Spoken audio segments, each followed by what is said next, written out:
Y le pasé la presentación. Sobre esa presentación es lo que vamos a ver ahora. Y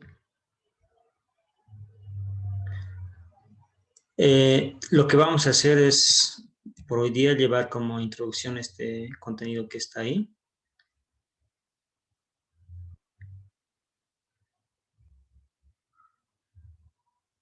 Probabilidades, definición de probabilidades, reglas aditivas.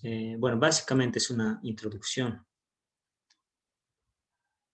Como es una introducción, y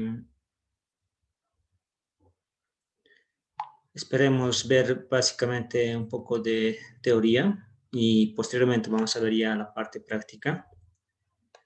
Y como una parte 2, datos continuos, población, distribuciones de probabilidad, algunos conceptos de correlación y gráfico de puntos.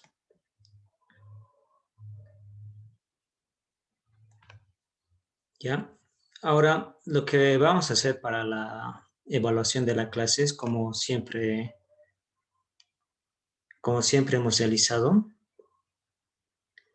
Es decir, por lo general la última clase se va a hacer una evaluación, ¿no? Que comúnmente va a ser una exposición, ¿no? Vamos a ver, lo más probable es que sea una exposición. Y lo que vamos a hacer ahora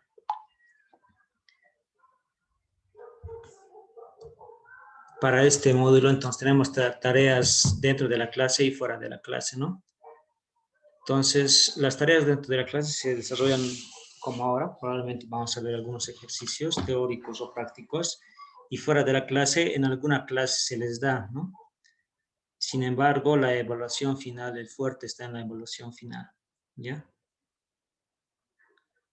Ahora, para este módulo lo que vamos a hacer es llevar el programa R y el programa RStudio. Y en ese caso, ni bien terminamos esta parte teórica, vamos a ver lo que es el R y RStudio. Ya, entonces, vamos a la parte teórica.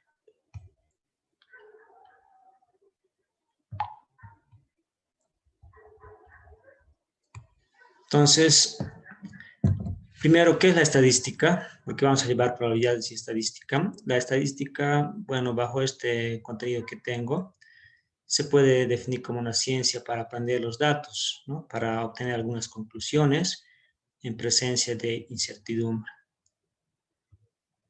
Se relaciona principalmente con lo que es la recolección, el análisis y la interpretación de los datos, pero así también como su efectiva comunicación y presentación de los resultados.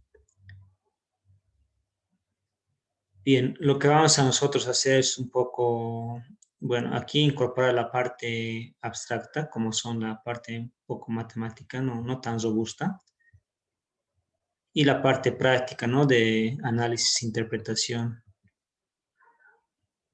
con el R. Ahora, propiamente la presentación de resultados ya es más amplio, es la visualización de datos.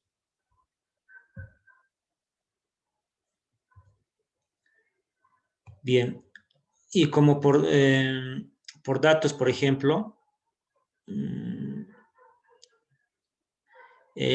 los datos, por ejemplo, están en diferentes disciplinas, no solamente es la matemática, sino que la estadística. Por ejemplo, está en la economía, está en la psicología, en las ciencias empresariales, está en el marketing. Entonces, en toda la información. Entonces, la estadística ingresa en varias ramas, ¿no? Y aportando con todo esto. Ahora, La estadística puede ser importante para una efectiva toma de decisiones, ¿no? Existe una gran cantidad valiosa de información. Básicamente los investigadores, las empresas, eso es lo que quieren, ¿no? Investigar la información, las empresas quieren sacar resultados, interpretar esa información. Entonces, esa información en principio no es fácil, ¿no? De accesibilidad. La estadística nos brinda los principios fundamentales que nos ayudan a extraer dicha información. Y la parte, bueno, toda la parte o el soporte de la estadística te permite, ¿no? Ver la calidad de los datos, la información. Entonces, podemos dividir entre estadística descriptiva e inferencial. Más vamos a ir nosotros por la parte probabilidades y estadística, en este caso inferencial. En algún momento puede ser que llevemos o tomemos alguna información estadística descriptiva, así de fórmulas también, pero el grueso está en la estadística inferencial. Ahora, la estadística descriptiva básicamente está en recolectar, ordenar, analizar y representar un conjunto de datos. Quiere describir apropiadamente esas características, ¿no? Ahora, en estadística inferencial está un conjunto de modelos también, pero la estadística descriptiva también tiene modelos fuertes, ¿no? Modelos matemáticos, como la clusterización de la información que te permite encontrar grupos. Entonces aquí calcula parámetros estadísticos que describen el conjunto estudiado. Algunas herramientas que utiliza son gráficos, frecuencias, medidas de centralización, ahí están los clústeres, medidas de posición, medidas de dispersión, entre otras. Ahora, la inferencia puede utilizar los modelos que antes mencioné, pero como la clusterización, pero tiene un enfoque, por ejemplo, saca conclusiones generales para toda la población a partir de una muestra, ¿no? Sus principales herramientas son el muestreo, la estimación de parámetros y el contraste de hipótesis. Entonces aquí, los modelos en estadística inferencial se basan en la estimación de parámetros, ¿no? Vamos a hablar todo momento de parámetros. Cuando conocemos los parámetros, por ejemplo, de la media o de la varianza, utilizamos esos parámetros. Si no los conocemos, tendríamos que calcular, en algún caso, por alguna simulación. Esos parámetros pasan, por ejemplo, a hacerse un contraste de hipótesis.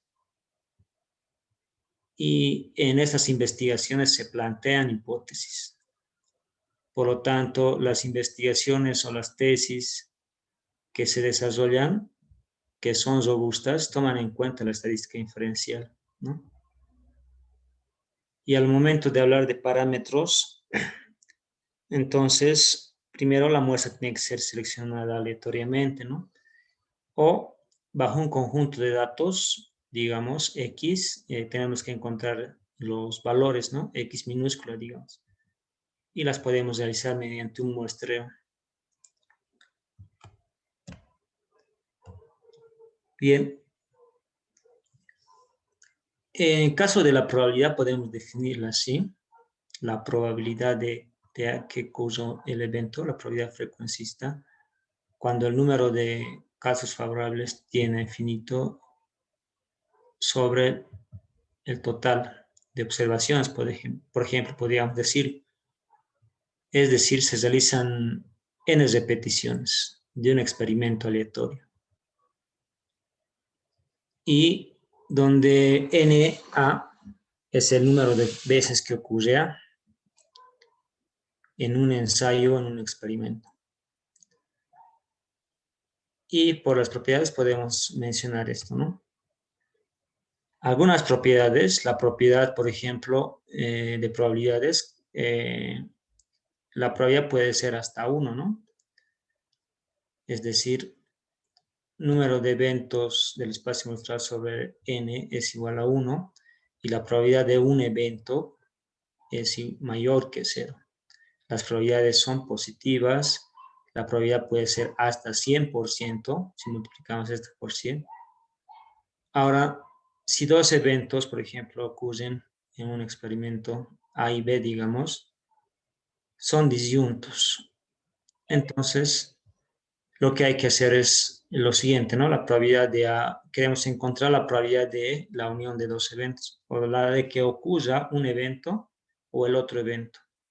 Entonces, simplemente va a ser la suma de las probabilidades. Ahora, dentro de esto, utilizando propiedades axiomáticas, bueno, vamos a mencionar algunas probabilidades, ¿no? Las reglas aditivas. Los eventos mutuamente no excluyentes, es decir, donde hay alguna correlación entre estos eventos, A y B. Por ejemplo, si dos eventos no son excluyentes, eso quiere decir que ya no es como el anterior caso, ¿no? Es parecido, hay que sumar, pero hay que restar. Como están correlacionados, como no son excluyentes, entonces hay que quitar esa intersección que tiene. Para tres eventos, lo mismo podría ser así, la suma de los eventos menos la probabilidad de las intersecciones. Y con diagramas de Venn se podría visualizar esto mejor, ¿no? Los tres eventos están correlacionados. Como están correlacionados, hay que quitar esas correlaciones y sumar, porque al quitar tres veces las correlaciones, perdemos esta parte. Entonces se suma. Ahora, ¿esto para qué? Porque los modelos, digamos, para finanzas o modelos estadísticos, usan esto ya, ¿no? Ya te plantean el modelo, pero la lógica está aquí, ¿no? Entender un poquito simplemente. Entonces, lo que estamos haciendo aquí es recordar. Eventos complementarios, ahí su complemento podrían llegar a ser 1. Eventos mutuamente excluyentes, en este caso A y B no están relacionados, no tienen alguna correlación. Entonces puede ser la suma de A más B, de sus probabilidades. Y si son varios eventos, la suma de las probabilidades de dichos eventos. De todos los eventos podría ser la probabilidad del espacio muestral. Este símbolo representa el espacio muestral.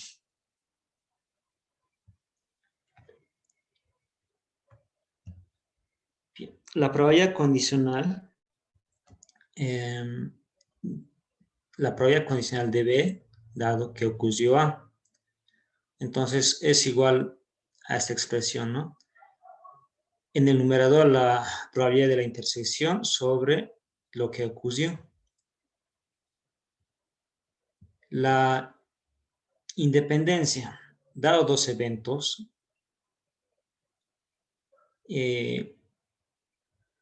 son independientes si la probabilidad de B dado A es igual a esto, ¿no?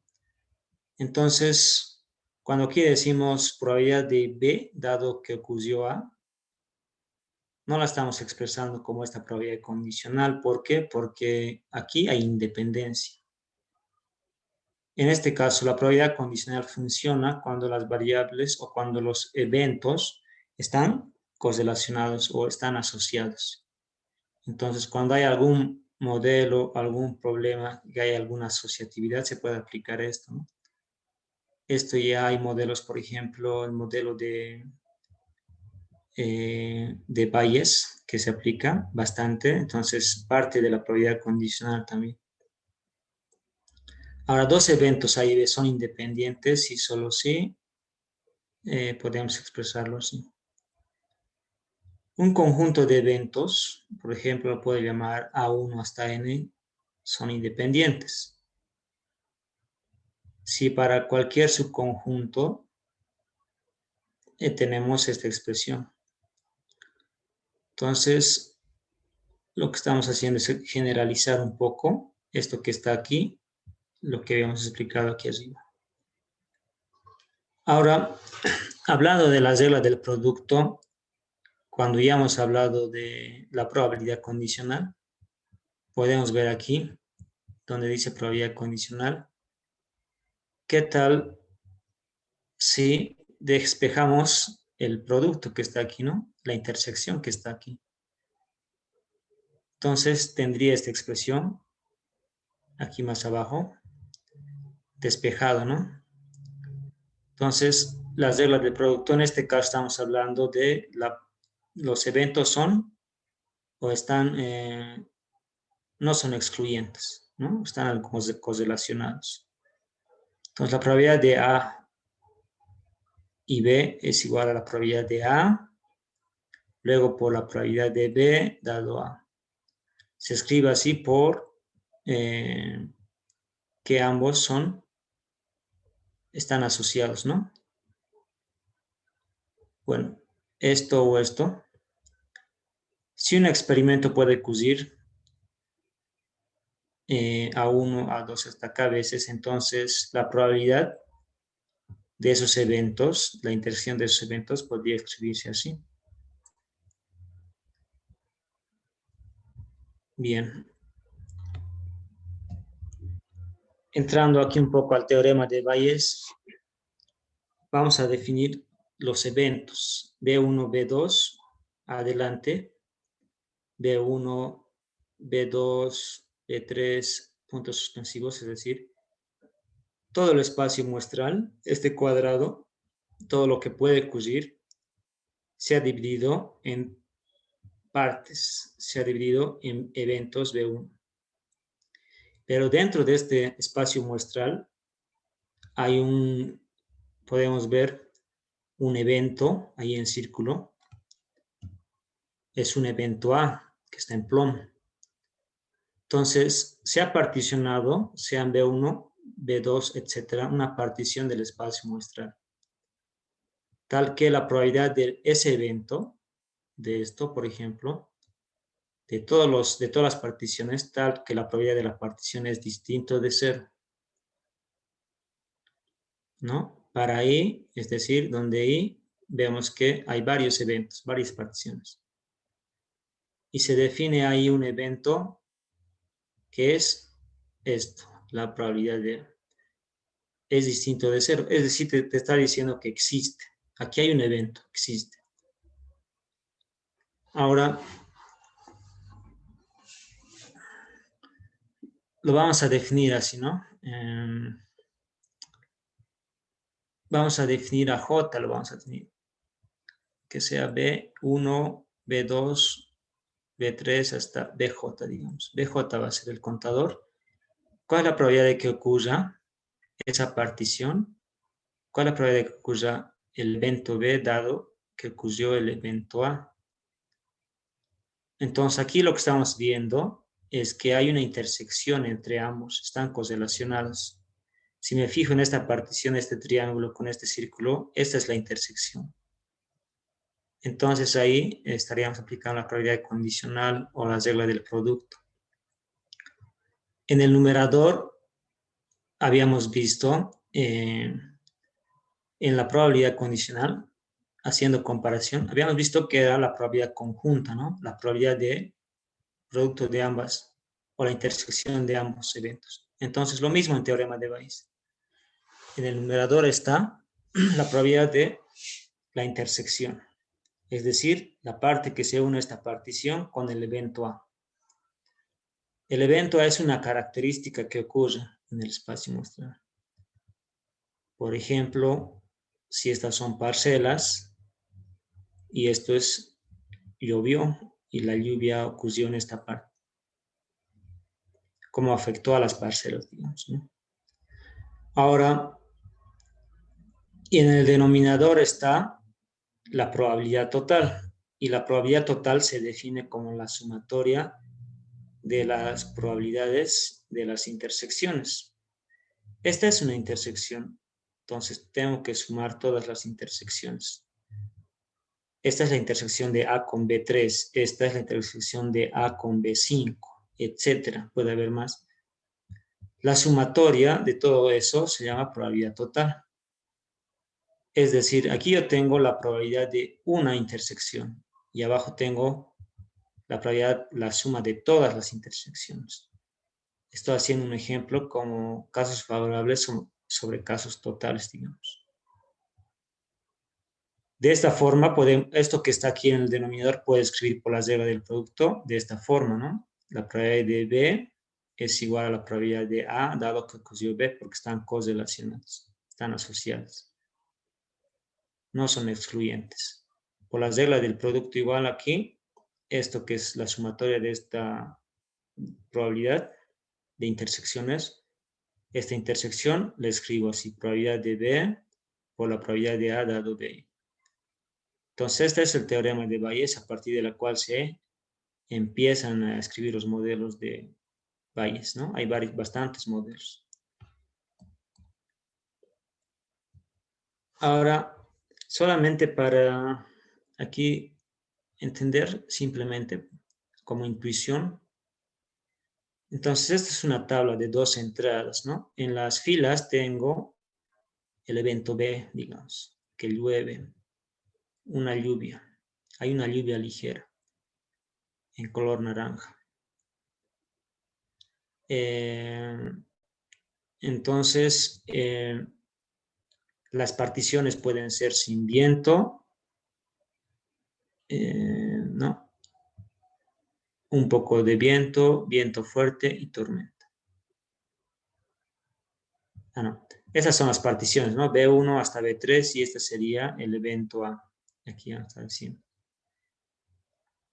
En este caso, como ejemplo, podemos decir así, ¿no? La probabilidad marginal. La probabilidad marginal podría ser la probabilidad sin viento. Nos fijaremos en esta columna. ¿Cuál es la probabilidad sin viento? Entonces, aquí abajo están los totales, digamos. ¿Ya? Entonces, estas son las probabilidades marginales. Lo que hace es sumar 0,1, 0,05 y 0,05. Esto es la probabilidad marginal solamente de un evento. Y la probabilidad de que sea lluvia ligera, por ejemplo, es 0,34, lluvia ligera. Entonces, solamente de ese evento, por lo tanto es probabilidad marginal. Sumamos esto, 0,5, 0,1, 0,15, 0,4. Aquí está. 0,5, 0,1, 0,15, 0,04. Ahora, probabilidades condicionales. La probabilidad condicional, la probabilidad de A dado B, la probabilidad sin viento, dado que existe lluvia ligera, podemos realizarlo así. En este caso es una probabilidad condicional. ¿Ya? Esta es una probabilidad condicional. En el numerador está la intersección. Sin viento, lluvia ligera, esta es la intersección. Y dado que ocurrió lluvia ligera. Aquí dice dado que ocurrió lluvia ligera. Entonces, sobre 0,34. Lo mismo aquí, la probabilidad de que ocurra lluvia ligera dado que fue sin viento. Lluvia ligera sin viento. Ahora, la probabilidad total. La probabilidad total es la sumatoria de las intersecciones, ¿no?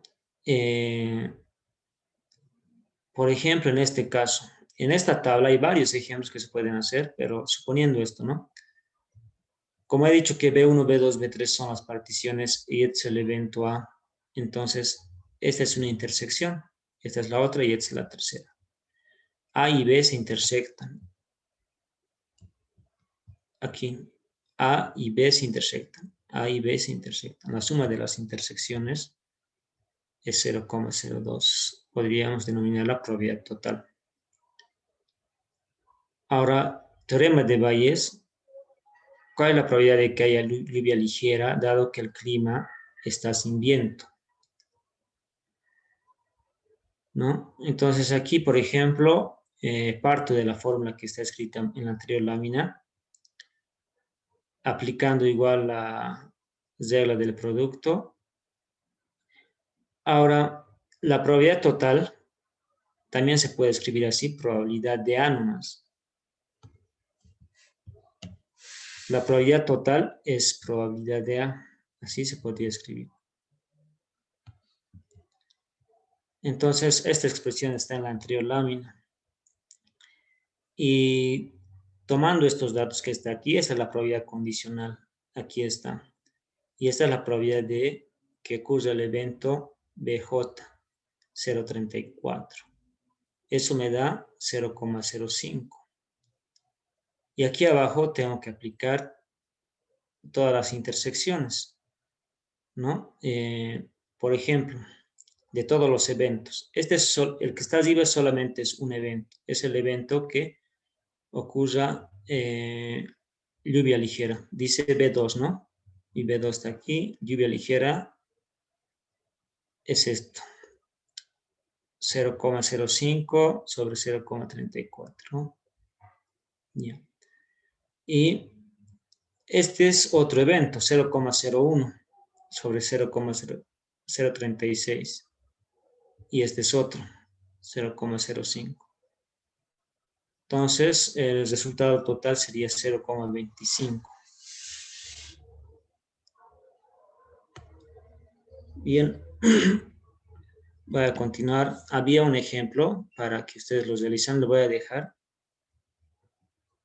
Datos continuos y datos discretos. De manera general podemos decir, los discretos son recuentos, ¿no? Son un conteo, por ejemplo. Implica, por ejemplo, los números enteros. Un ejemplo podría ser esto. La variable x denota un conjunto de valores enteros. Números que se pueden contar. Datos continuos pueden reducirse a un nivel más ínfimo, más fino, ¿no? Por ejemplo, la altura de los estudiantes, metros, centímetros, milímetros, el valor de las acciones, el valor del rendimiento de las acciones, ingreso de las personas en edad de trabajar en dólares, ¿no? Entonces, podemos definir esta variable que pertenece a este conjunto, ¿no? Ahora, haciendo un énfasis ya de lo que es en general estadística, tenemos un conjunto de una población y estamos hablando de una población, podría ser Bolivia, digamos, pero ¿qué es lo que quieres analizar? Los salarios de las personas. Pero una población puede ser también, por lo general son grandes volúmenes de datos. Ahora, dentro de lo que es Machine Learning, generalmente tienen información de los parámetros, tienen esta información, porque el volumen de datos es grande. Pero cuando hablamos de población, estamos hablando de una variable. Por ejemplo, una variable de estudio, ¿no? Que podría ser el ingreso de las personas. Entonces, por ejemplo, Cochabamba. O de los estudiantes, ¿no? El precio de las acciones de la bolsa de valores. Esa es mi población. Entonces, tenemos aquí un objeto de estudio que pertenece a una población. Cuando no se tiene toda la información, se hace un muestreo aleatorio simple y se obtienen los valores que están aquí. Y en vez de tener la población total, tenemos una muestra. Lo simbolizamos por n minúsculo. El proceso es el siguiente. Tenemos la población, sacamos la muestra mediante muestreo aleatorio. Y luego obtenemos estadísticos como la media, como la desviación estándar, la correlación, los estimadores de los parámetros, lo que hacemos es inferir este parámetro, este estimador, lo inferimos a la población. Como es X barra, generalmente son muestrales y cuando son letras griegas son poblacionales. Entonces, el objetivo, el estudio ha sido de la siguiente manera. Se ha analizado esto y se ha hecho una inferencia. Por lo tanto, se dice que los promedios de toda una población son estos que encontramos, digamos. Mu puede ser otro parámetro, ¿no? Por lo general es un promedio. Población, conjunto de objetos, bueno, de los cuales nos interesa estudiar alguna característica. Es un conjunto de objetos de análisis, unidad de estudio, ¿ya? Unidad de estudio, objeto de estudio, de los cuales quieres analizar su promedio, su varianza, su correlación, su covarianza, su desviación estándar, la correlación y alguna relación que existe entre las variables. Quieres saber esos parámetros. Pero si no tenemos esa información, se aplica muestreo y encontramos los estimadores media, desviación, correlación y estimador beta, ¿no? Estos son los estimadores de estos parámetros. Ahora, dentro de lo que es ya las medidas que estamos viendo aquí, como los estadísticos de la media, estos son medidas de tendencia central, de variabilidad. Entonces, hay medidas o estadísticos que nos permiten encontrar las medidas de localización. Entonces, tenemos una variable X que toma los valores X1, etcétera, como observaciones. Entonces, la medida aritmética, recordando, es la sumatoria de sus valores que tiene sobre n. Y la mediana de un conjunto, bueno, en sí es el valor central de la variable, como podemos observar aquí, que separa en dos partes iguales a la población. Los datos de la variable tienen que estar ordenados de menor a mayor, incluyendo las repeticiones. Ahora, si es par, por ejemplo, aquí tengo x1, x2, x3, impar, ¿no? Si fuese par, bueno, si es par tenemos esto, ¿no? Dividir entre 2. La del medio sería, si es impar, hacemos esta operación. Bueno, si es par, hacemos esta operación que está aquí. Esto no es tan... Esto es, digamos, la he expresado en esta forma, lo que he explicado aquí. El valor de x es el valor de la variable que está en el medio, que divide en dos partes iguales la expresión, al conjunto de observaciones. En este caso, x es la variable edad. Entonces hay 5 observaciones. Aquí están las observaciones. Es impar, por lo tanto la del medio es la mediana. Y es 23. Ahora, en este ejemplo, la variable es edad. Son 6 datos que tengo. 3, 6. Como es par, entonces aplicando esta fórmula encontramos estos dos. Estos dos, bueno, tenemos y lo que hacemos es aplicar esto, ¿no? Aquí. Sacar un promedio entre ambos. Entre 23 y 27, 25 es la mediana. Continuando con las medidas de localización, dentro de las frecuencias está lo que se utiliza la moda. En un diagrama de barras, cuando vemos el gráfico de barras, la que es más pronunciada nos está indicando la moda, porque es el valor de la variable que más aparece, es la que tiene más frecuencia, bastante utilizado en variables cualitativas. Pero en este ejemplo, la variable edad, tengo 5 datos. Estas son las edades. La que más se repite es 15. Entonces, la moda es 15. Ahora, en este ejemplo, X es la variable calidad de un producto. Tengo 6 observaciones. Estas son 1, 2, 3 y estas, ¿no?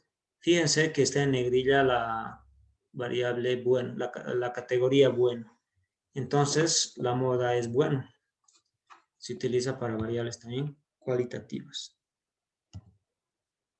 Dentro de las medidas de localización, ya entrando a estadística, tal vez aplicada, lo que tenemos es un conjunto de datos. Y esta es una matriz. Una matriz en una hoja de Excel que conocemos, la podemos expresar en esta matriz, donde este es un conjunto de datos. Entonces, X, esta matriz de tamaño N por P, donde N son las filas y P son las columnas, P son las variables, y N son los objetos de estudio que habíamos definido al principio en población. Son los objetos que tú estás estudiando.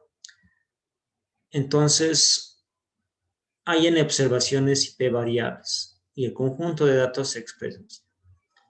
De ahí parte, por ejemplo, de ese conjunto de datos es la que se empieza a analizar los modelos. Es una forma de ver, hay varias formas. El vector de medias de esta expresión de datos, de datasets, lo que podemos ver aquí es un vector de medias, la expresión de un vector de medias. Entonces el vector de medias podemos denotarlo así. Y el vector de medias contiene, que es el vector, contiene a las medias de las variables x1, x2 hasta xp. Como hay p variables, entonces hay p medias. Este es el vector. Ahora, por lo general, el vector, la expresión es así vertical. Y para la forma para encontrar esto, se puede aplicar esta expresión, ¿no? X transpuesta por vector de unos y multiplicado por 1 sobre. Medidas de variabilidad. Ahora, dentro de lo que son esto de medidas de variabilidad, viene pegado a lo que es medidas de localización, porque siempre encontramos promedios o mu, digamos, o la media, al hacer una investigación. Pero esos promedios tienen que estar de la mano con las desviaciones, por ejemplo, ¿no? Porque no es lo mismo decir, tengo dos datos y en el primer dato dice que una persona comió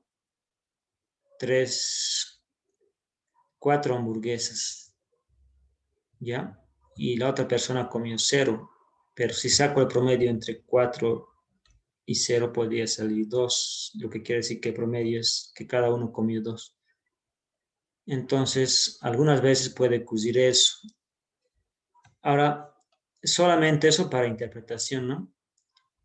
Dentro de lo que es la varianza, aquí tengo la expresión de la varianza en su forma discreta, univariada. La variable es esta, x1, x es la variable. Toma esos valores y la varianza es esta que está aquí. Las recordaremos, es la suma. Esto que está entre paréntesis se llama desviación o normalización. Es la suma de las desviaciones al cuadrado. Y ponderado por este factor que es 1 sobre n, ¿no? Que en distribución continua sería la densidad de la probabilidad.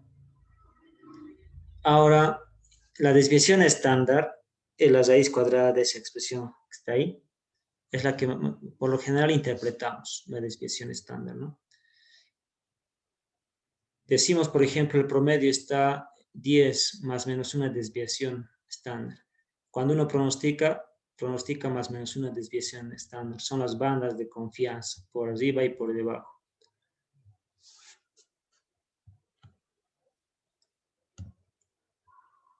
Bien, la covarianza es el inicio para poder entender la correlación entre un conjunto de variables, básicamente entre dos variables. Si definimos dos variables X y Y cuantitativas que toman estos valores X1, X2, etcétera, Y1, 2, etcétera, ¿no? Entonces la covarianza se puede definir así, en su forma discreta univariada. Es decir, solamente estamos hablando, bueno, es parecida a la varianza, ¿no? Es una sumatoria de un producto de desviaciones. Desviaciones de X, esto es desviación de X y esto es desviación de Y. Normalización de X, normalización de Y. Ahora, eso se puede expresar así. Simplemente esto se nota porque las bibliografías la pueden estar así o así. Cuando la covarianza sale un resultado positivo, te está indicando que es algún grado de relación positiva. Solamente que este grado de relación positiva no es como la correlación que va entre 0 y entre menos 1 y 1. Esa es la diferencia. No sabes cuánto es. Por ejemplo, en correlación tú sabes que 1 es perfecta y menos 1 también es perfecta. Negativa, 0 es nula, ¿no?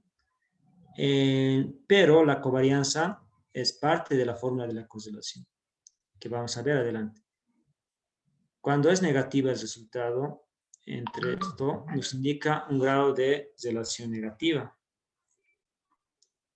Y cuando es 0, la correlación es, no hay correlación. Como dos eventos que no están juntos, que no están asociados. Entonces, eso por un lado. Pasaremos ahora a lo siguiente.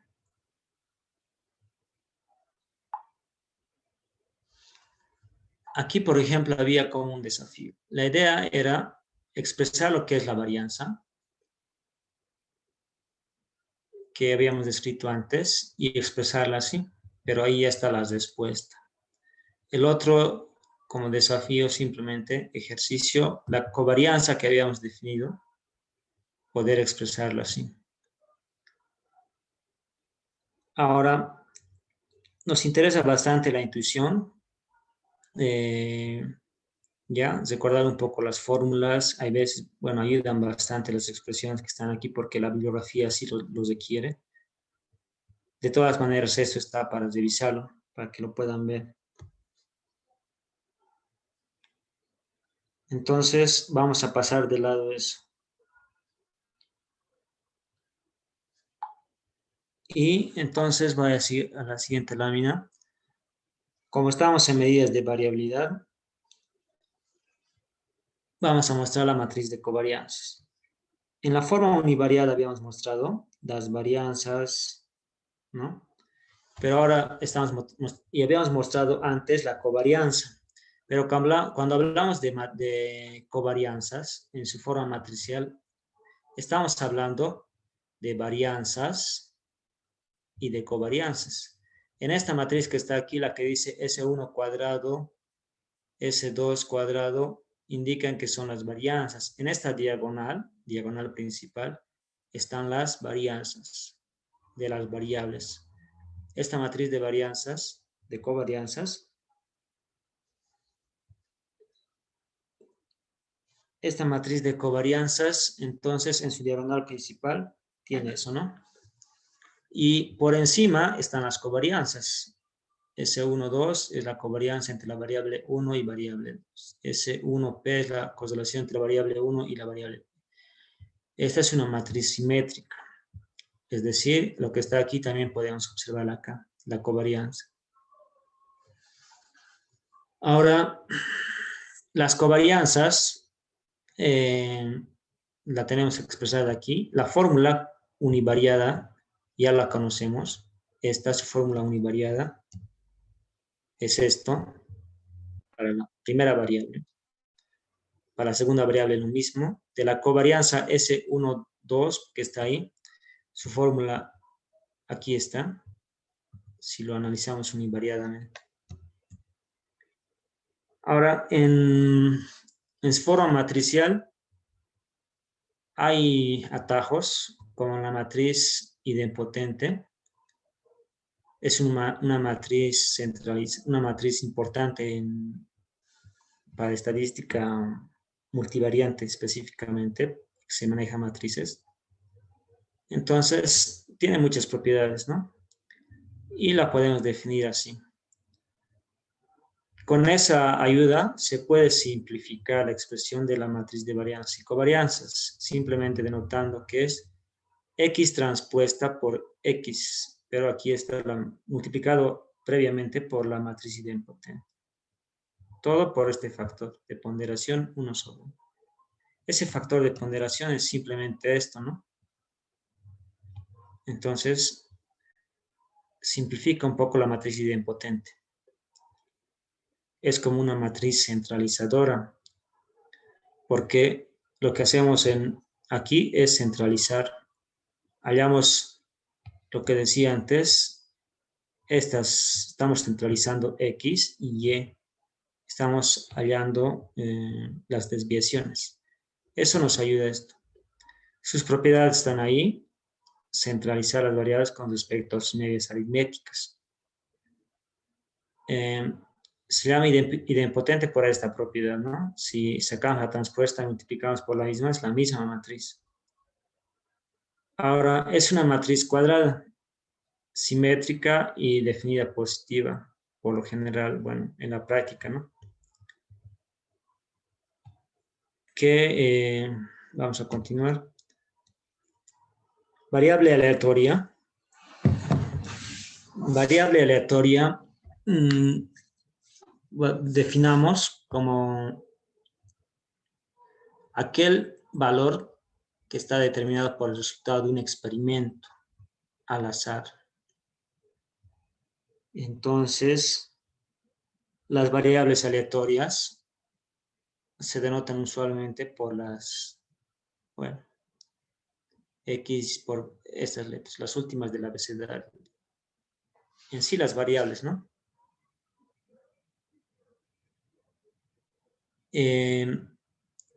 Y este es un término, ¿no? Si tenemos X, Y, Z son las variables, los valores que toman son estos. En minúsculas se les expresa, eso queremos decir. Ahora, una variable aleatoria, como habíamos visto, puede ser discreta o puede ser continua. Si es discreta, ya sabemos que pueden tener números enteros, por ejemplo, ¿no? Números finitos. Aquí hay un ejemplo, ¿no? Este es un conjunto de números discretos. Y aquí te dice se lanzan 6 dados, cada uno numerado del 1 al 6. Y define la variable como la suma de los números que aparecen en los dados. Entonces, la suma que aparecen en los dados no conocemos, que dependen del lanzamiento. Entonces, ahí están los resultados. Estos números son discretos, pero han sido obtenidos aleatoriamente. Es una variable aleatoria, discreta. La variable continua, como habíamos visto antes, toma valores decimales. Puede decirse intervalos también. Ahora, la estatura de un individuo podría ser una variable aleatoria. Está entre estos valores. Tiene centímetros y puede adquirir valor más específico, ¿no? Con mayor precisión.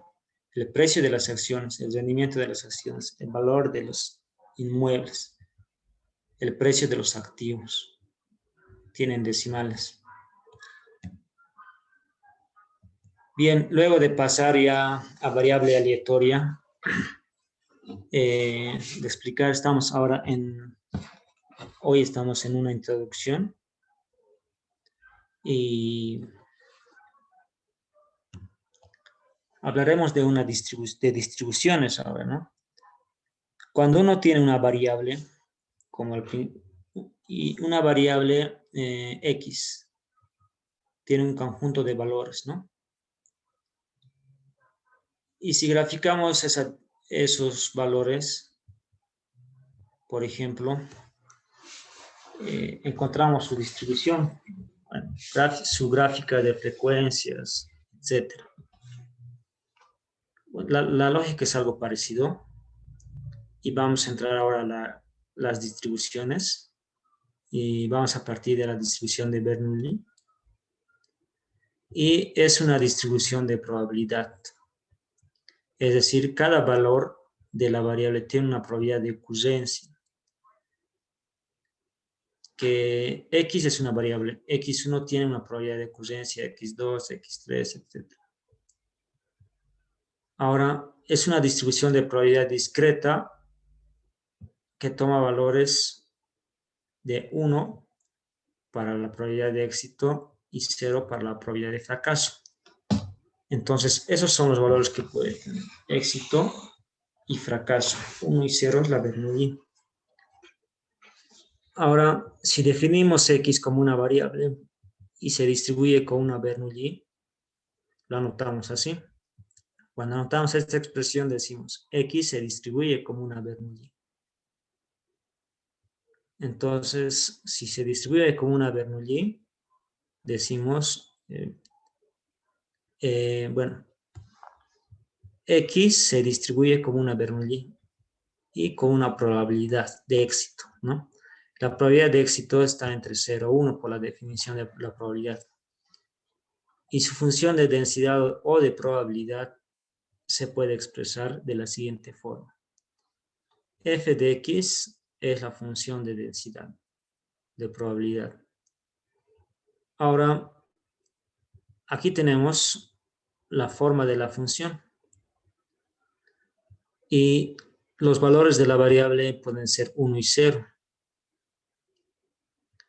¿No? Que sea 1 o 0. Los valores de la variable, los valores que puede tomar la variable son 1 y 0. Por lo tanto, es discreto. Ahora, ¿qué tal si es 1? Si es 1, esto es P a la 1 es P. Aquí si es 1 es 1 menos 0. 1 menos 1 es 0. Esto elevado a la 0 es 1. Tenemos P. Entonces, cuando X es igual a 1, tenemos P. Ahora, cuando es 0, esto es P a la 0 es 1, 1 menos 0 es 1, 1 menos P es el resultado. Y 1 menos P es la probabilidad de fracaso. Cuando es 0 tenemos este resultado. Bien, aquí está graficado lo que está en adelante. Entonces, Q es la probabilidad de fracaso y P es la probabilidad de éxito, ¿no? Los valores de la variable pueden ser 0 y 1. P es la probabilidad de éxito y Q la probabilidad de fracaso. Ahora, esa es la función de probabilidad, ¿no? Y la función de distribución o la función de probabilidad acumulada se puede expresar así, como esta forma. Como es acumulada, ponemos la función f de x en mayúscula. Y podemos decir de la siguiente forma, como en particiones. 0 si la variable es menor que 0. Aquí, 0 si la variable es menor que 0. 1 menos p sabemos que es q si la variable está entre 0 y 1. Entre 0 y 1 es q. Y 1 si la variable es mayor que 1. Ahí, como es mayor que 1, tenemos eso. Entonces, luego de la función de distribución, tenemos la función de probabilidad acumulada. Bueno, esto es la función de distribución, función de probabilidad acumulada. La distribución normal, igual, tenemos una variable, se distribuye como una normal. Entonces decimos X se distribuye como una normal.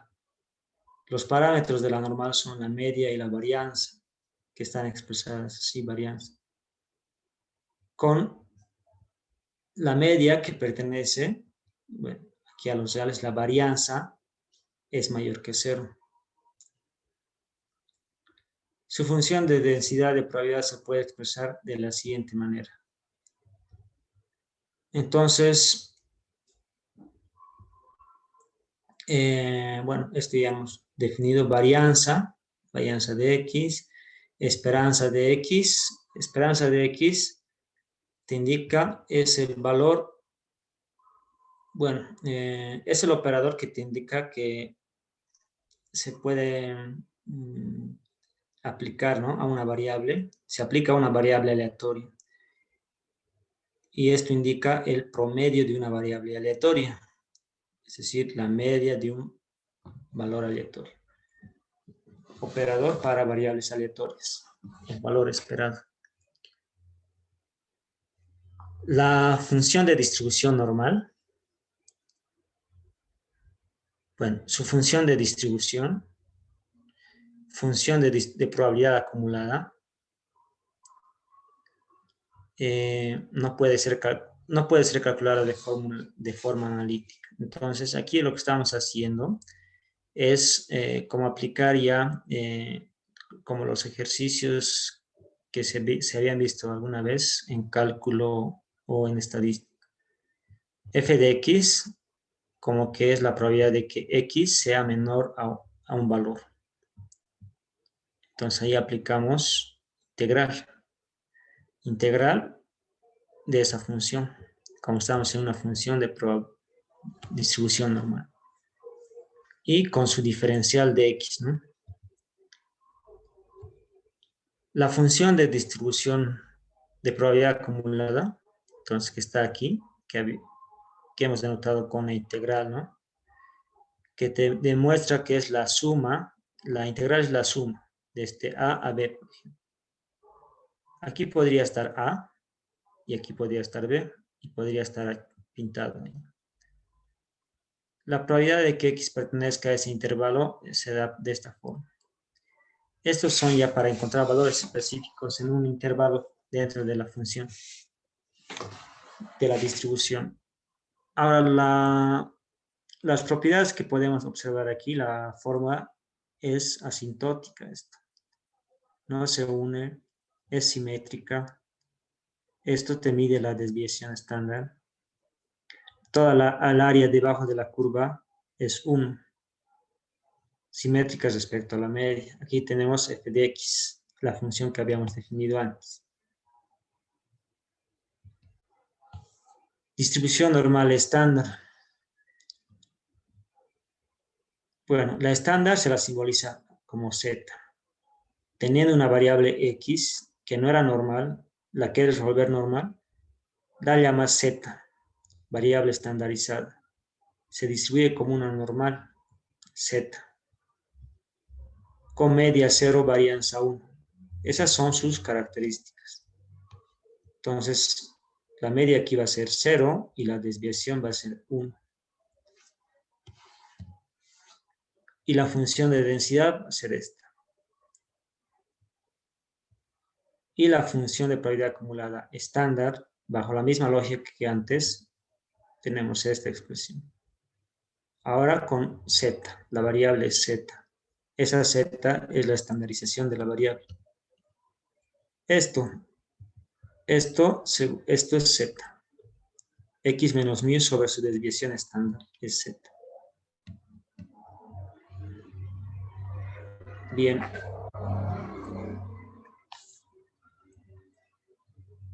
Bueno, en la práctica ya existen tablas, ¿no? También programas como el que vamos a utilizar, el ERE. Entonces, la distribución, antes teníamos una variable que se distribuía de esta forma. La estandarización, la diferencia es que la media La media aquí toma un valor cualquiera. Aquí la media toma un valor de 0. La media aquí toma un valor, bueno, la varianza toma un valor cualquiera, digamos, constante. Aquí toma un valor de 1. Esa es la normal, estandarizada. Distribución normal multivariante. En el caso de distribución normal multivariante, como habíamos visto, tenemos un conjunto de variables. Como esta matriz, aquí supongamos que tenemos tenemos tres columnas, podrían ser tres variables. Tenemos tres filas, tres unidades de estudio o tres objetos de estudio o tres personas que estamos estudiando. La forma de expresar multivariadamente está ahí, ¿no? La probabilidad X, dado los parámetros. La media es mu y la covarianza, en este caso necesitamos covarianza, es la matriz de varianza y covarianza sigma, se denota así. Sigma expresa matriz de varianzas y covarianzas, la que habíamos denotado antes. Sigma es esto que está aquí, ¿no?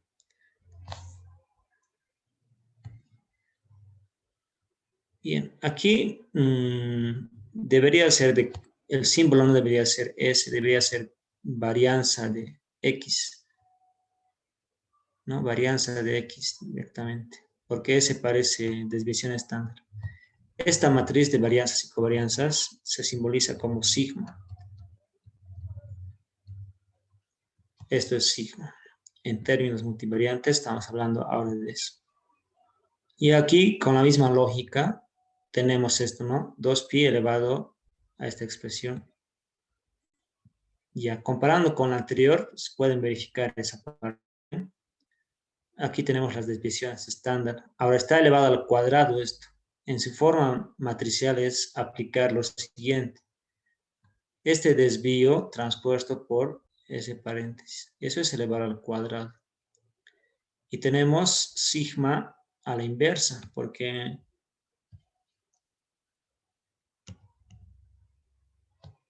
aquí está sigma, la matriz de desviación estándar está en el denominador, ¿no?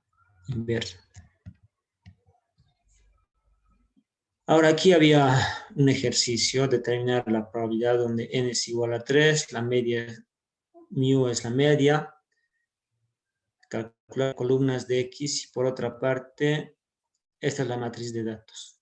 Si tenemos la matriz de datos, podemos encontrar la matriz de varianzas y covarianzas con esta expresión.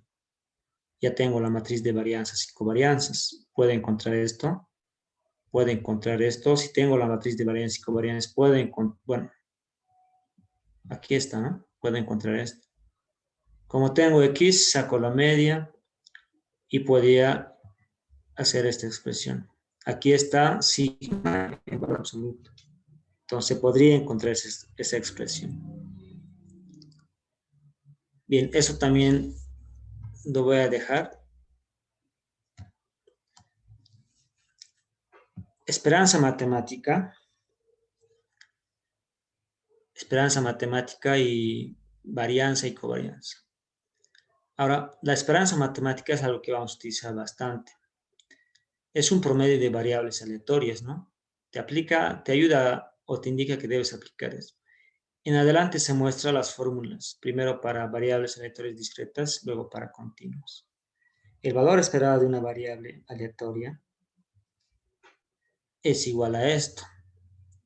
Y esto te está indicando que es el promedio de la variable aleatoria.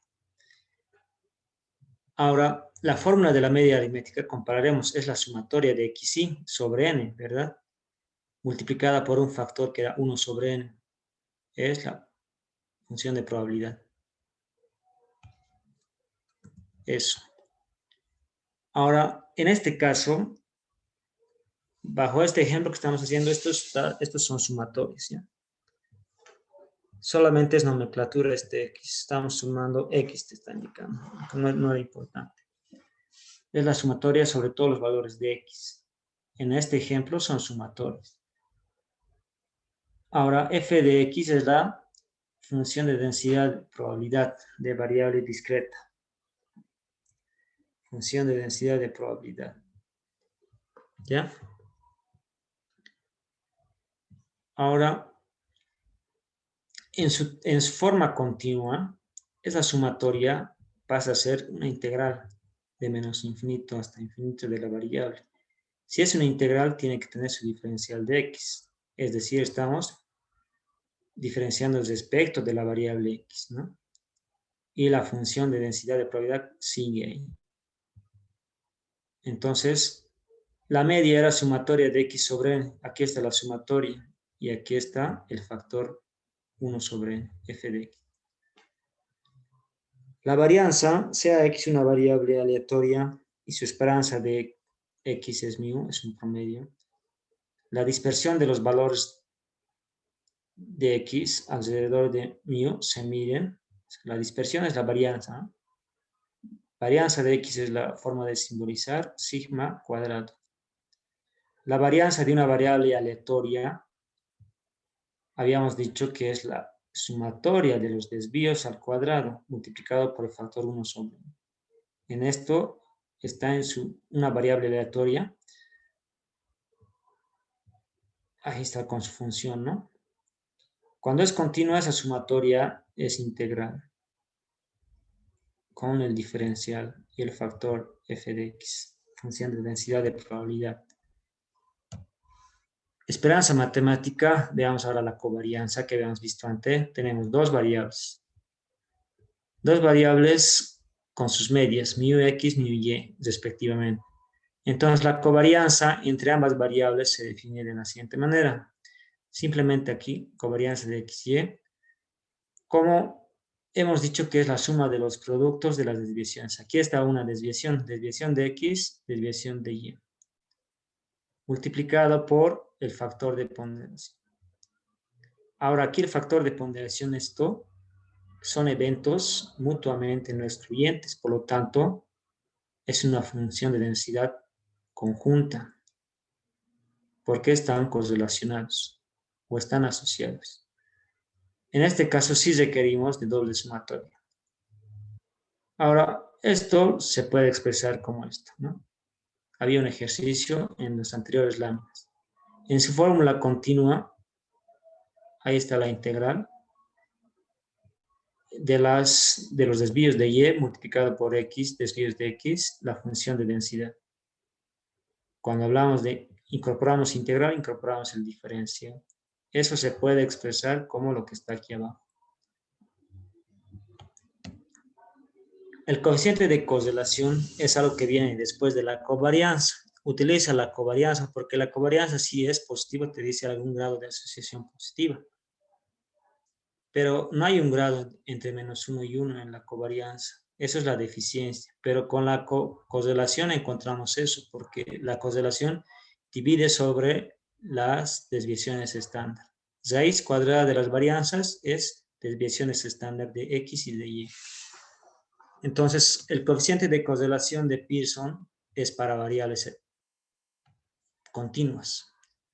¿Ya? Continuas. Mide el grado de asociación lineal entre dos variables cuantitativas. No pueden ser cualitativas. Para cualitativas hay otro. Policóricas se llaman, poligóricas. Entonces, esas no hay mucha bibliografía tampoco, pero los paquetes estadísticos tienen eso. Al momento de analizar, si tus variables son cuantitativas, continuas, tienes que utilizar algunos modelos. Por lo general, son los paramétricos. Y cuando son cualitativas, no es esto ya, son las no paramétricas. En este caso, nosotros ya estamos entrando con coeficiente, lo más clásico, los paramétricos. Ahora, no tiene el problema de la covarianza, ¿no? Porque la correlación te mide entre -1 y 1. Es independiente de la escala de medida de las variables. Si es -1, existe una correlación inversa, ¿no? Y es perfecta. Eso de inversa también se puede decir que es negativo. Cuando es correlación positiva es 1, es perfecta. Estamos hablando de correlación lineal. Solamente correlación, no efecto de una a la otra. Muchas variables pueden estar correlacionadas, pero no tener algún efecto. Ahora, la correlación es el inicio para poder modelar algunos modelos, porque si hay alguna asociación entre algunas variables, podrías aplicar los modelos. La correlación es importante porque si es dos variables no están correlacionadas, está cerca a cero, no hay correlación. Algunos modelos, bueno, el resultado de algunos modelos te pide eso, ¿no? Que la correlación sea cero. En algunos casos, el concepto de no correlación, que sería ortogonalidad en términos multivariantes. Gráfico de dispersión. Ahora, lo que hemos hablado de correlación ahí atrás, en la anterior lámina, dos variables, esto es X y esto es Y. Los gráficos de puntos reflejan estos datos reales, digamos. La correlación es mayor que cero, es positiva, no es perfecta. Esto que está aquí es perfecto, que en la realidad no va a suceder con datos reales. Pero es la teoría. En la práctica sucede algo así, a lo mucho, ¿no? Esto es bastante alto. Y cuando es negativa, la correlación, bueno, la pendiente también es negativa, ¿no? Pero no es perfecta, son datos reales. Cuando es perfecta es esto. Y cuando no hay correlación es algo así.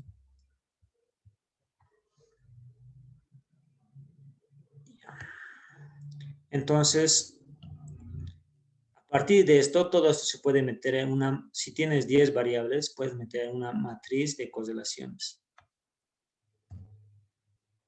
Ahora, el histograma, algunos gráficos, gráfico de barra. Aquí tenemos un ejemplo de una variable cualitativa. El gasto, en este ejemplo, es una variable cualitativa. ¿Por qué?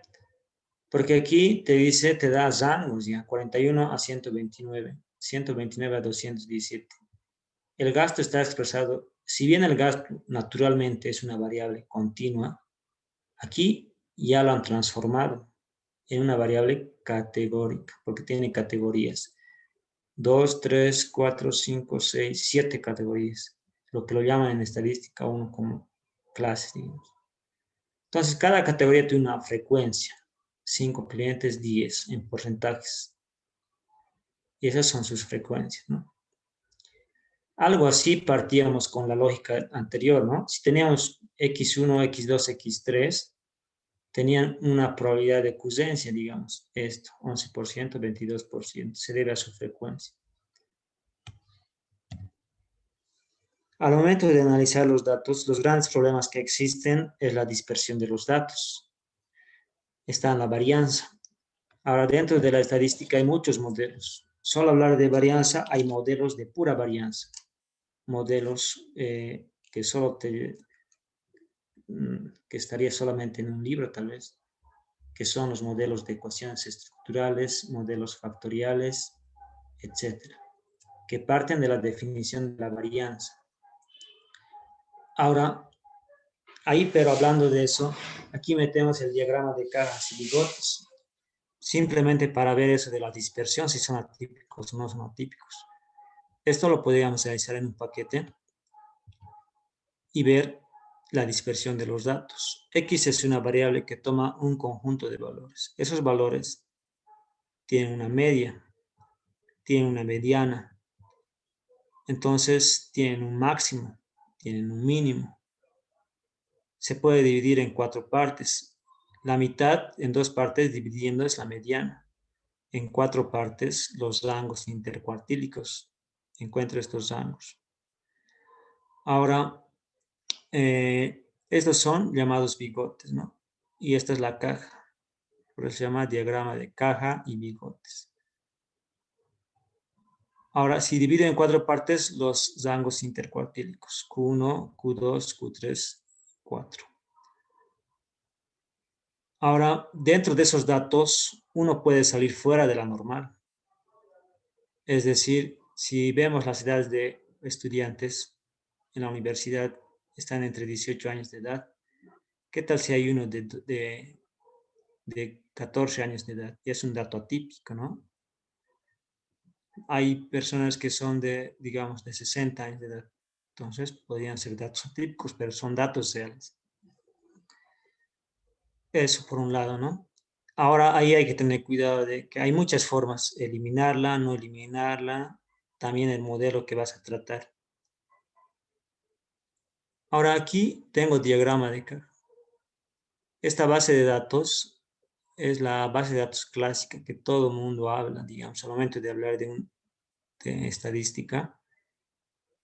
Base de datos Data Iris Flor. Entonces, es una data de las flores. Tipos de flor virgínica, versicolor, tosa. 3 variables de flores.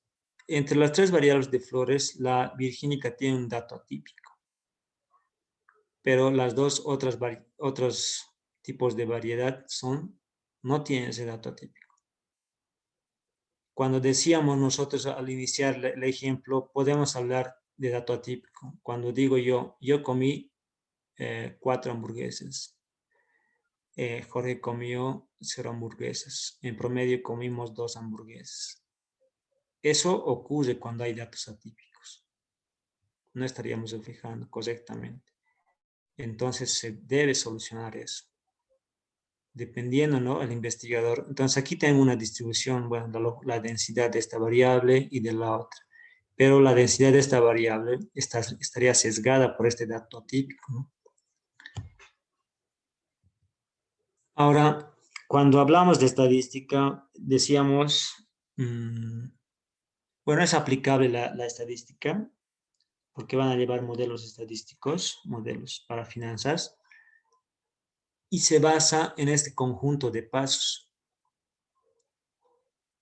¿no? Es un modelo estadístico para la toma de decisiones, por ejemplo. Cuando hablamos de toma de decisiones es hablar de, bueno, aplicar un método estadístico, ¿no? En base a la experiencia que tiene, digamos. Si uno quiere aplicar las finanzas, tiene que tener, digamos, o un psicólogo, entonces lo aplica a su área. Entonces, cada uno en su área, porque están diferentes ciencias. Un diseño del análisis, explorar los datos, armar el modelo, realizar las estimaciones y contrastar las hipótesis. Y podría haber aquí tomar decisiones, ¿no? Primero, investiga y ve qué es lo que puede. Si yo soy un empresario de un banco, quiero aplicar estadística, tengo datos de la banca. Lo que hago es, tengo problemas porque quiero incrementar las ventas, entonces tengo que mejorar cómo otorgar créditos o cómo recuperar la cartera que ahora está difiriendo. ¿Qué dicen los datos? Tengo que diseñar. Entonces, ahí tomo, digamos, ya qué variables hay y veo por un lado cómo puedo hacer la visualización, puede ser un lado. Exploro los datos, cómo están. Hago datos, extracción de datos, digamos. Conozco un poco la exploración de los datos, como la media, varianza, si hay datos atípicos, hay correlaciones, no hay correlaciones, grupos de variables. Se podría armar el modelo ya en función de qué tipos de variables he encontrado, qué modelos podría armar. Ya como conozco, digamos, algunos modelos y podría decir estas variables me permitirían encontrar, porque aquí están correlacionadas las personas que no están pagando por estos motivos, por qué variables están correlacionadas. Con eso ya podría hacer una estimación inferencial, ¿no? Ver algún modelo ya. Y contrastar y al final tomar una decisión. Generalmente los bancos, bueno, las instituciones que tienen bases de datos, tratan de, bueno, explotar sus datos, ¿no? En función, generalmente si es una empresa es maximizar sus beneficios. Bien, esa ha sido la parte teórica. Ahora Si yo me voy al internet, por ejemplo, porque vamos a llevar el R.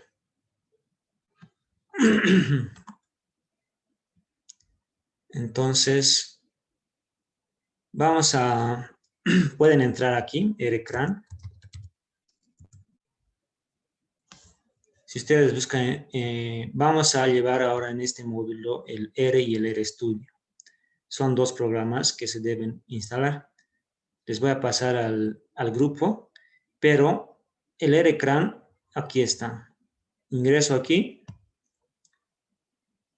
y aquí está para diferentes, en este caso Windows por lo general.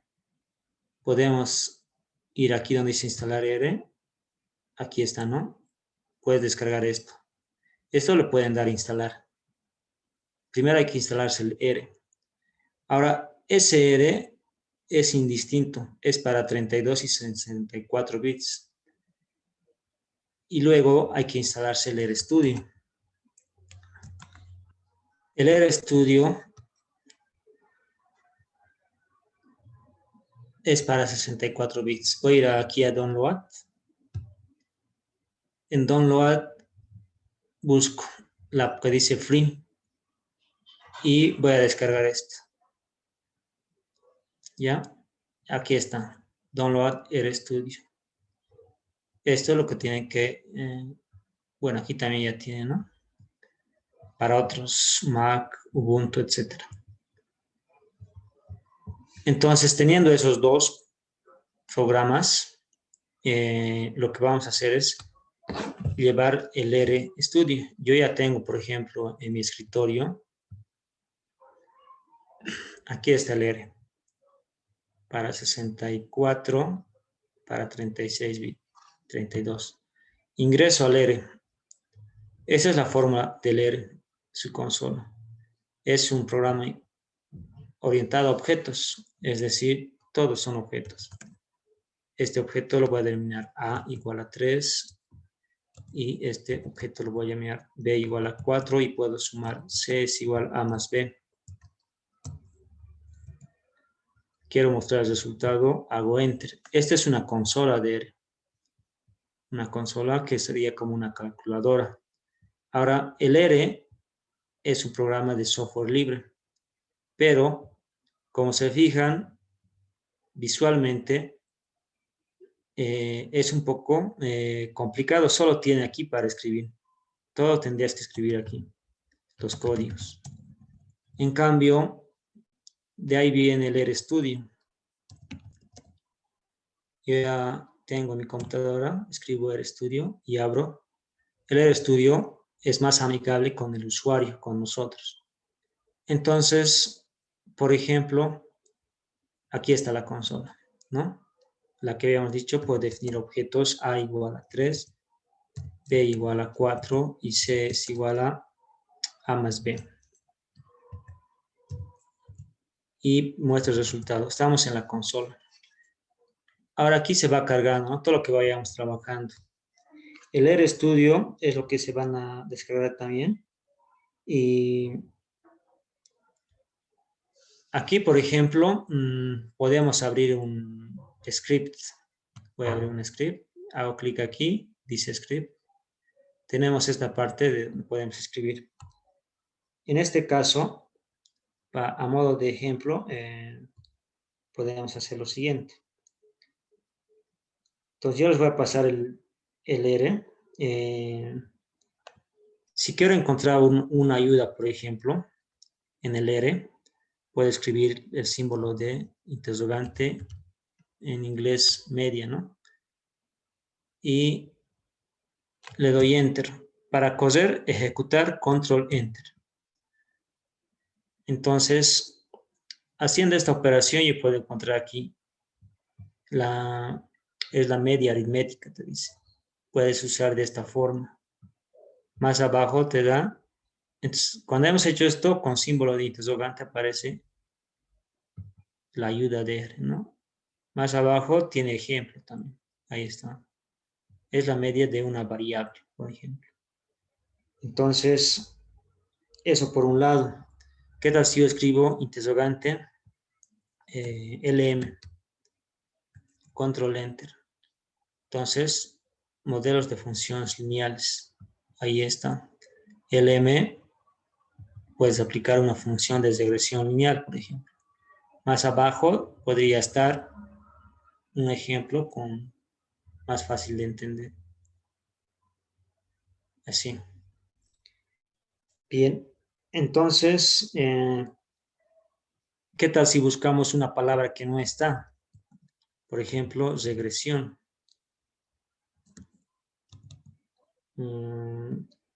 Regresión. Control Enter. No está en la documentación. Entonces, voy a poner dos paréntesis, dos interrogantes. Aquí aparece el help o búsquedas, ¿no? Aquí tú podrías buscar regresión. Bueno, las palabras asociadas están ahí, ¿no? Podrías revisar. Si no es necesariamente un código, una palabra reservada, pero es una palabra que podría estar buscando. Y podrías ir a buscar ahí, ¿no? ¿Qué hay sobre regresión?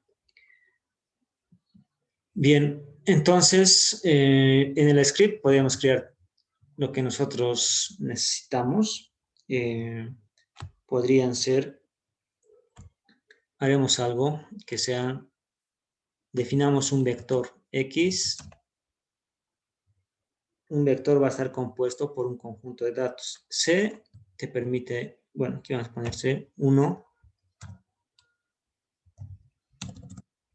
2, 3 y 4, ya, control enter. Entonces hemos definido el vector X.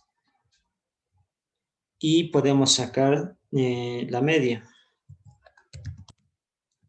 de X. Ahora, podemos encontrar otro vector, podemos hacer otro vector que sea igual 1, 2, 3 y 4. Entonces, aplico con Enter, Control Enter, para que se ejecute. Para bajar, aplico Enter. ¿Qué tal si quiero hacer un gráfico? Un gráfico, plot, entre X y Y, porque ya tengo los vectores, ¿no? Aquí se aparece el gráfico, donde dice plots, X y Y. Ahí esta es una correlación perfecta. Y lo puedo llamar a ese gráfico de puntos, entre comillas.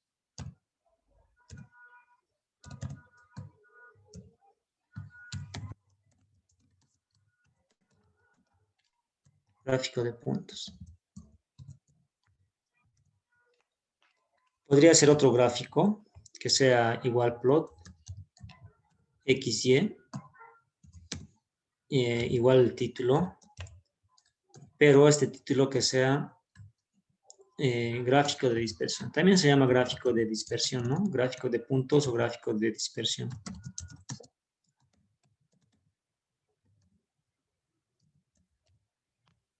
Bien. Ahora, pero a este gráfico podríamos ponerle color, que sea, puedo elegir eso con tab. Bueno, ¿no? Color que sea rojo. Entonces los puntos son color rojo. Ahora quiero graficar todo eso en un solo gráfico, son dos gráficos. Entonces podemos utilizar esta función par mfzo y va a ser una fila y dos columnas. Una fila y dos columnas. Y voy a graficar todo eso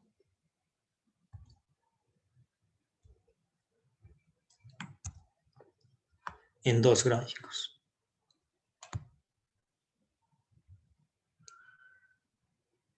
Bien. Ahora, bueno, aquí Podemos poner comentarios de la siguiente manera. Pueden ser X vectores o variables, ¿no? Y después gráficos hemos hecho. Los comentarios con numeral. Y luego podemos hacer una regresión.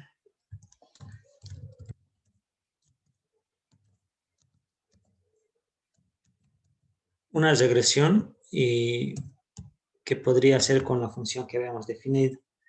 A esa regresión, LM había decidido para hacer funciones lineales, ¿no?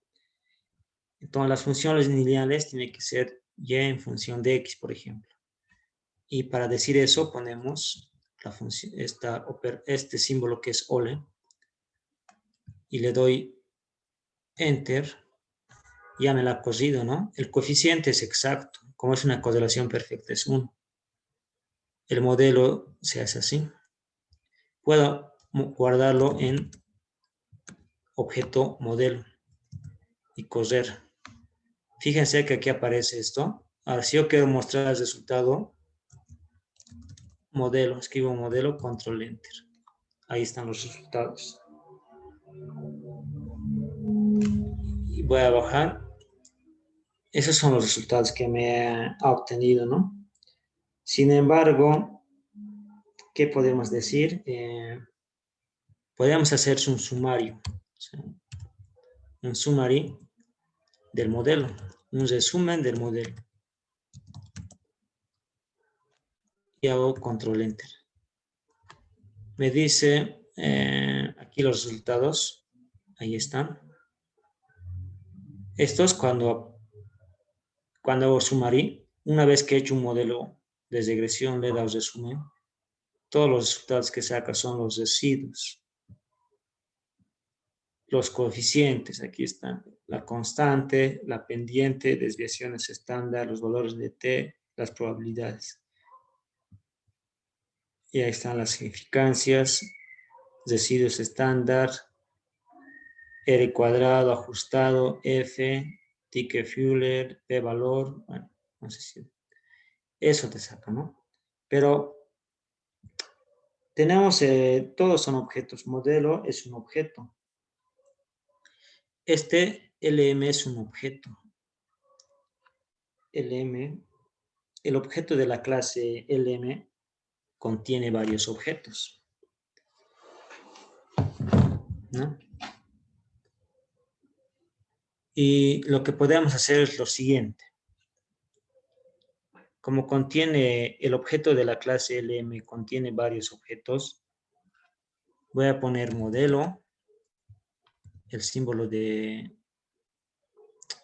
dólar, y fíjense ahí lo que aparece. Puedes tener coeficientes, residuos de tu modelo, etc. Valores pronosticados, residual, así, coeficientes. Control Enter. Aquí están los coeficientes. Entonces, cuando aplicas una función, esos tipos de funciones, este es un modelo, en aquellos modelos tú puedes recordar que el objeto que estás usando contiene, ¿no? Varios objetos. Entonces, estos son los objetos, ¿no? Modelo y chequeas ahí. Ahí están. En este caso, coeficientes. Control Enter.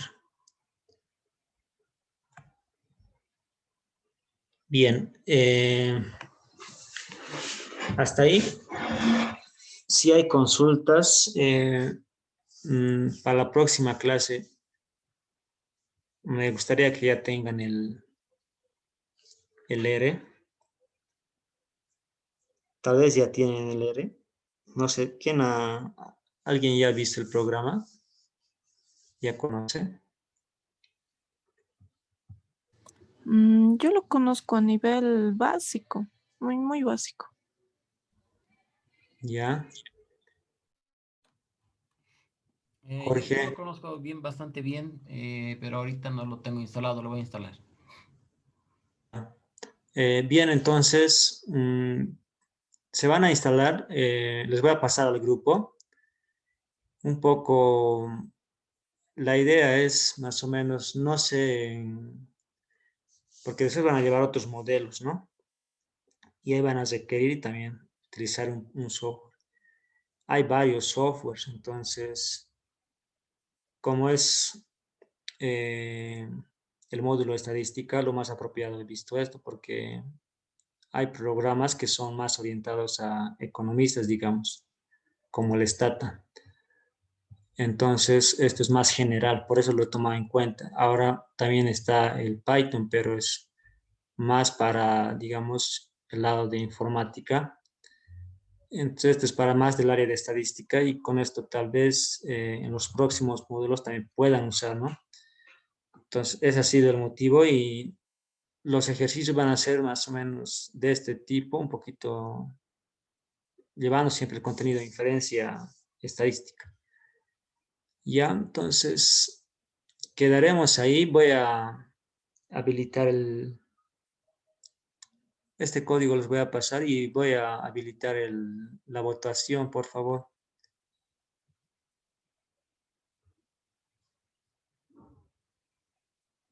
Y por favor, si pueden responder y con eso mandan un script. Ah, no, no hay que mandar script aquí, ¿no? Una vez que realicen la votación, estaríamos terminando la clase, entonces, si no hay alguna consulta. No, ya hice la Ya, encuesta. ahí Hasta el entonces, jueves.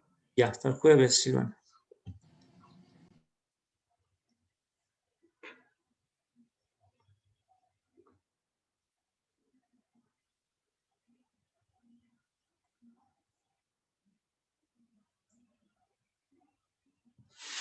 Bien, entonces vamos a guardar esto que está aquí. Eh,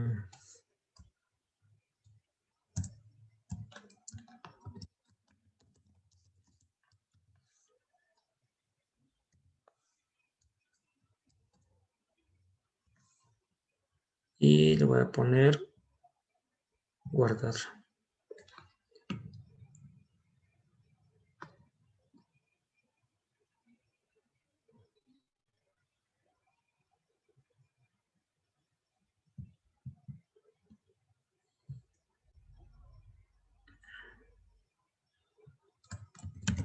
Como clase 1.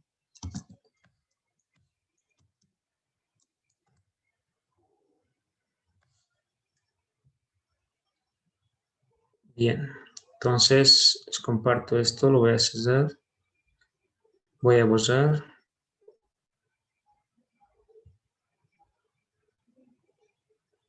y aquí para borrar control L.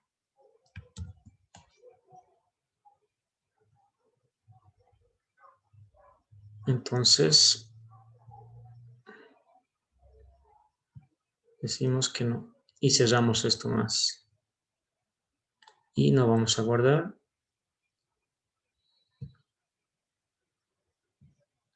Bien, eso sería.